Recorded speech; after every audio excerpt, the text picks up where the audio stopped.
au lendemain de la signature d'un accord. L'espoir d'une paix en Centrafrique s'est ravivé. Cet accord a été paraphé à Khartoum au Soudan entre le pouvoir et 14 groupes armés issus de l'ex-rébellion musulmane et des milices de défense des chrétiens, le tout sous le contrôle de l'Union africaine.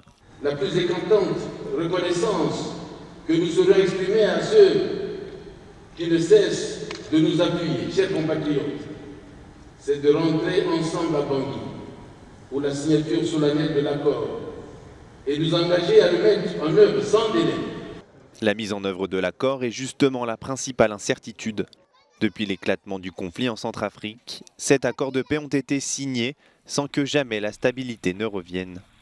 Depuis 2012, les différents groupes armés qui contrôlent 80% du territoire se livrent une guerre religieuse et économique pour les richesses du pays que sont les diamants, l'or et l'uranium. Ils s'opposent aussi régulièrement aux soldats de la mission de l'ONU en Centrafrique. Depuis un an, la Russie a déclaré son soutien au président en place, Faustin Archange Touadéra, notamment en assurant sa sécurité et en livrant des armes aux forces gouvernementales.